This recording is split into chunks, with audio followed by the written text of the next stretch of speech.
et l'observation des phénomènes de la vie sous toutes ses formes. C'est-à-dire que là, je marche dans la campagne, dans la nature, il y a un petit ruisseau à côté, il y a des arbres aussi qui ont perdu leurs feuilles. C'est déjà l'hiver est passé, c'est déjà le printemps, mais on peut voir toutes les feuilles par terre qui sont restées là, qui sont dans le fond détruites. Et je regarde dans ce ruisseau, je m'aperçois qu'il y a des feuilles qui sont là dans ce ruisseau, comme si elles étaient presque intactes. Alors je retrousse ma manche, je me mets à quatre pattes, je plonge dans ce ruisseau et je vais chercher des feuilles. Et je m'aperçois que cette feuille, je viendrai de la découcher de l'arbre, elle ne serait pas plus fraîche. Donc elle a survécu à cette chance qu'elle a eue de tomber dans cette matière liquide qui est l'eau, qui l'a donc conservée, alors que toutes celles qui sont tombées sur Terre, qui auraient dû peut-être sembler plus logiques, eh bien celles-là ont été détruites et les autres ont été conservées. Alors voilà des phénomènes dont il faut tenir compte. Il y a toute une philosophie de la vie autour de nous qui est basée sur l'observation de tous ces phénomènes. Alors nous voilà toujours avec ces états surréalistes qui nous emmènent dans des états poétiques qui nous emmènent vers un certain surréalisme de par le message justement qu'il nous donne.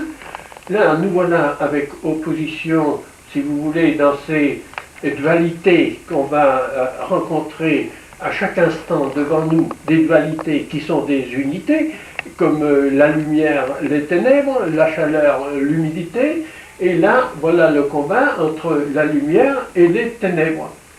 Si combat, il y a. Mais il faut bien le démontrer que c'est vrai que c'est sûrement un combat.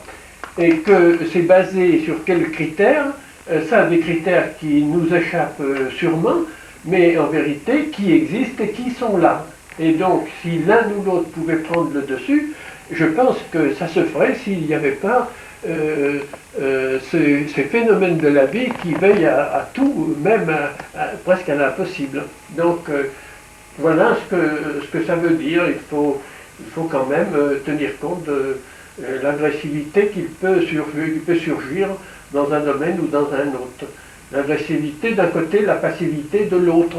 Eh bien, en général, c'est toujours l'agressivité qui va l'emporter sur la passivité. Mais en ce qui concerne le jour et les ténèbres, eh bien ça, je crois que là, on ne peut pas y arriver. Hein. Ça, c'est quelque chose d'heureusement qui est presque sacré. Hein.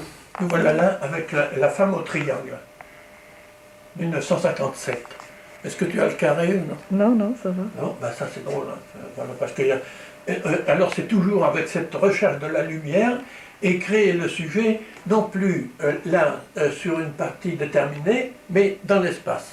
Un flottement du sujet dans l'espace. Ça c'est absolument nécessaire. Dans l'espace et dans la lumière, c'est ça. Alors en 57, le microcosme, toujours dans l'espace.